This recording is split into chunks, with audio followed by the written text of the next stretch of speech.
Hello friends, இன்னைக்கு வீடியோல என்ன பார்க்க போறோம்னு சிவன் கதை எபிசோடு 31 முதல் 40 வரை தொடர்கதை. எபிசோட் 31 நடராஜர் அவதாரம். சிவன் நடராஜராக தோன்றி அகிலத்தை ஆட்டத்தில் கட்டுப்படுத்தினார். ஆட்டம் படைப்பு, நிலை, அழிவு, மறுபிறப்பு. உலகம் நடனத்தோடு சுழன்றது. எபிசோட் 32 காலனை வென்ற சிவன். மார்க்கண்டேயனை எடுக்க காலன் வந்தான். சிவன் லிங்கத்திலிருந்து வெளிவந்து காலனை காலால் மிதித்து அழைத்தார். பக்திக்கு மரணம் இல்லை என்றார்.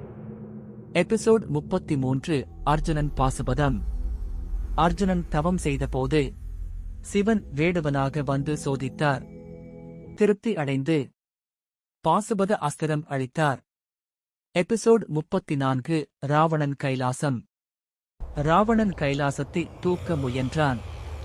சிவன் சிறு விரலால் அழுத்த ராவணன் சரணடைந்தான். சிவன் கருணையால் அவனை விடுவித்தார். எபிசோட் 35 பாணாசுரன் பாடம். பாணாசுரன் அகங்காரம் அடைந்தான். சிவன் அவனை வீழ்த்தி அகங்காரம் மனிதனை அழைக்கும் என்று உணர்த்தினார்.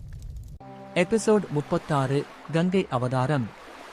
கங்கை பூமிக்கு இறங்கப் போக சிவன் தன் ஜடையில் தடுத்து மெல்ல பூமிக்கு அனுப்பினார். இல்லையெனில் பூமி அழிந்திருக்கும். எபிசோட் 37 பிக்ஷாடனர் லீலை. சிவன்